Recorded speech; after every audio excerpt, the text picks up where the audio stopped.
Okay, so today I have 10 Facebook ad reasons why people fail when it comes down to dropshipping. But the thing is, I added a little twist. What is that little twist? All of those 10 reasons, some of them are false because this is what people believe. And I'm going to tell you if it's true or if it's not true. So stay until the end because maybe you will think like, oh, number five or number four or number three or number two is true, but maybe one of them is not true. And because you didn't watch the entire video, you basically are in the wrong. But don't do that. So watch the entire video. Make sure you understand everything. Make sure that you take notes for everything because it's still very important. And there's only a few of them that are not true. The rest is completely true. Okay.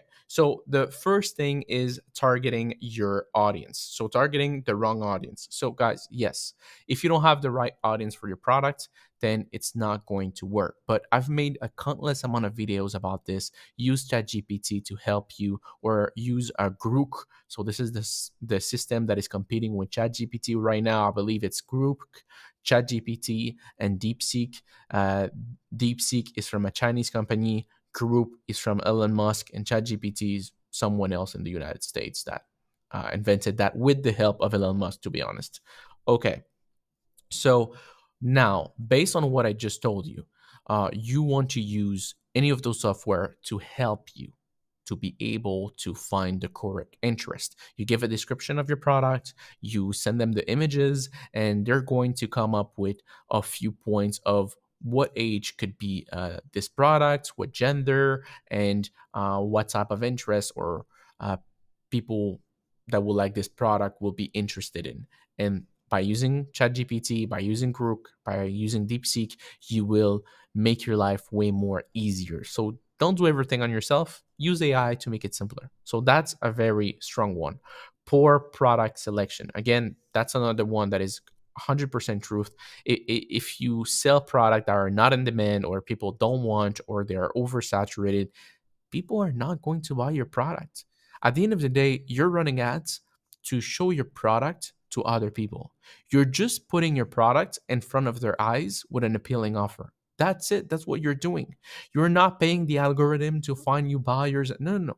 The algorithm, you're paying it to show your product to other people. That's it. That's out. So if you don't have a product that catches their attention, you're going to make zero sales. As simple as that. So weak creative with ad copy. Okay, so this one is true, but you don't need to overdo it. What I mean is, if you have a simple creative, if you're, targeting the right customer, you're targeting the problem, or you're targeting like how, like if it's a pair like a clothing, it's not really solvable problem. But if you're targeting that like their needs, their envy, then it is good. So make it simple, target your audience, make sure there's some sort of urgency right there, and that will be more than enough. Don't overdo it. You need to test products until you find a winner. Then when you find a winner, you can overdo things and test different things that you would not have tested previously. Because if you don't have a winner and you're not making sales, you don't know, is it my creative? Is it my product? Is it my interest? You don't know. So make sure that you find a winner first. And then when you find a winner that is consistent, then test other things. Okay, so this one, oh, I hate that one so much. Ignoring the learning phase. This is the most crazy thing that I've heard in the past few years. Oh, you need to constantly tweak ads to reset the learning phase, prevent them to at least 50 conversion. This is nonsense.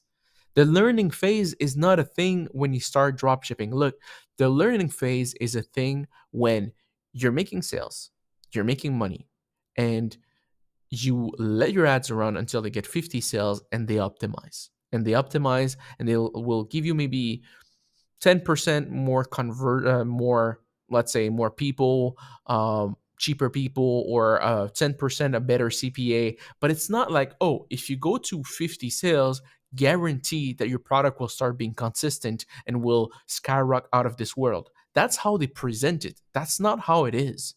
You should make money before the learning phase. Do you know that before being in the learning phase, I already made 20,000 out of any product? So if you haven't made 20K in revenue with your product and let's say you're waiting the learning phase. That's not it. Before being in a learning phase state with 50 sales and more, already made 20K in revenue with any product, any day of the week. So that's what you want to understand. Learning phase is an optimization of something that is already working. But if you don't have sales, it will not make you go from having sales to more sales. And if you don't have consistent sales, it will not make you go from having inconsistent sales to incredibly consistent. It's not the way it works. It will just give you a little boost. So, learning phase, horrendous. Don't suggest that to anyone who's dropshipping. Like I said, I'm a dropshipper. I speak about dropshipping stuff. So if you want to know stuff about dropshipping, this is the video for you. So maybe the learning phase applies to somebody else, to an agency owner, to a coach, whatever. But for dropshippers, this doesn't apply when you start. Not testing properly, running one or two ads without structured A/B testing. So this is another one that doesn't make any sense, but it makes sense at the same time. So everybody that speaks about A/B testing and all of that, I don't do any of that. I just have my 6 interests, and I launch my great creative with my great product and a direct link to my website product page. That's it. I make sure that everything is smooth. I make sure that everything is good. Everything looks decent. There's sense of urgency. There's a copywriting that I'm talking to my perfect avatar, and that's it. Nothing else. So don't overcomplicate things. Like things with A/B testing and all of that. That's more when you have a winning product, not when you're at the beginning. Bad landing page with slow website. Obviously, slow website and bad landing page is not good, but a good landing page doesn't mean more. A lot of you think that a good means more. No. You can keep everything simple with one or two GIF, one or two lines of text, great quality pictures, and that's it with a few reviews. You don't need any other thing. Keep that in mind. And slow website, let's be honest, you're probably testing like one or two products a week. The chance of you having a website that is running slow, you're not testing like 50 products a week or anything like that. So you don't need to worry about that at the beginning. Just make sure that you resize your images. And the way that I do it is I use a software called Tiny PNG. You can Google it, and that's what I do. Okay, poor budget management. So that's actually a really good one. So spending too little, no data for information, or too much, burning cash on bad ads. So that's actually true. People are either spending too much or too little. There's no middle point. Either they said they spend $1,000 on a product, or they're spending $10 on every product that they test.